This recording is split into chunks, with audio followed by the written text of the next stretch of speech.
అవుతున్నటువంటి వర్గాల్లో SC ST వర్గాల్లో పెద్ద ఎత్తున 2 రోజులుగా ఉగాది, రంజాన్, శ్రీరామనవమి అన్నీ కలిసి వచ్చినటువంటి పరిస్థితులు మనం గమనిస్తున్నాం. నైతికంగా ఏదైతే ఈ రోజున ఆర్డీటీకి ఎఫ్ఆర్సీఏ పునరుద్ధరించడం అనేది ప్రత్యేకంగా అనంతపురం జిల్లాకైతే ఒక పెద్ద వరమే, ఒక పెద్ద విజయమే.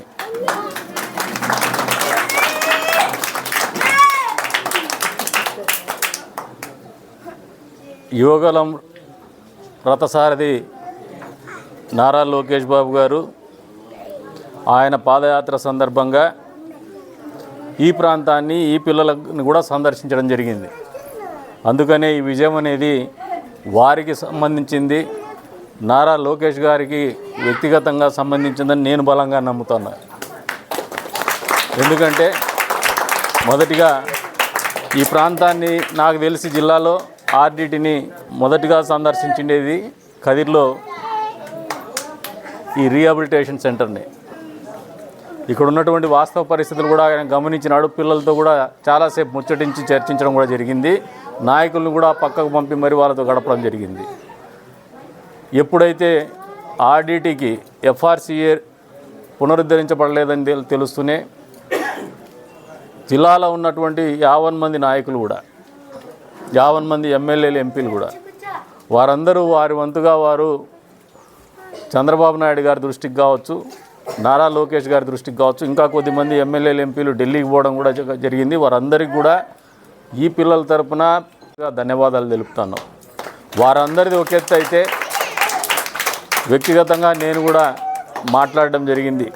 ఏమని, లోకేష్ గారిని కానీ ముఖ్యమంత్రి గారి గారిని దృష్టికి తీసుకుపోతే ఇది సాధ్యమవుతుందని. అందుకు అనుగుణంగానే మ్యాన్చు ఫెర్రర్ గారు కలిసినప్పుడు నారా లోకేష్ గారు ఖచ్చితంగా ఇది చేసి పెడతానని చెప్పేసి మాట ఇవ్వడం జరిగింది. ఆ మాటకు కట్టుబడి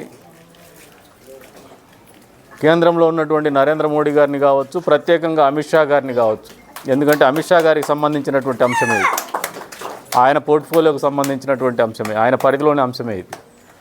ఆయన్ని ఒప్పించి మరీ సాధించినటువంటి పరిస్థితి. నిజంగా నారా లోకేష్ గారి మానవతా దృక్పథానికి కావచ్చు, మానవతా విలువలకు కావచ్చు,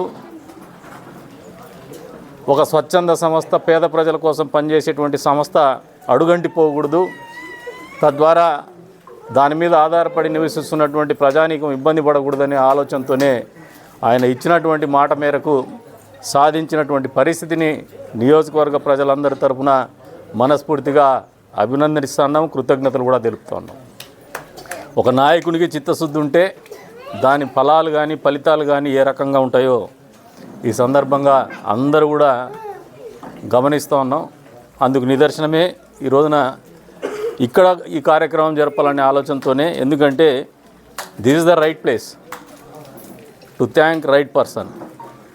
ఒక నిజమైనటువంటి నాయకునికి, నారా లోకేష్ గారికి కృతజ్ఞతాభివందనాలు తెలపాలంటే ఇదే సరైనటువంటి ప్రాంతం అని చెప్పేసి మనస్ఫూర్తిగా మేము నమ్మి, గతంలో ఆయన ఇక్కడికి వచ్చి ఈ ప్రాంతాన్ని సందర్శించి ఆర్డీటీ స్థితిగతులను తెలుసుకొని వారు చేస్తున్నటువంటి మానవతా విలువలతో చేస్తున్నటువంటి కార్యక్రమాలను కూడా మనస్ఫూర్తిగా అర్థం చేసుకొని వారికి అండగా నిలిచి, ఈ ప్రాంతానికి అండగా నిలిచి, ఈ నిరాశ్రయులకి, ఈ పిల్లలకు అండగా నిలిచినటువంటి పరిస్థితికి మరొక్కసారి తల వంచి మరీ కృతజ్ఞతలు తెలుపుతున్నాము. ఈ entire credit goes to Nara Lokesh Babu గారు.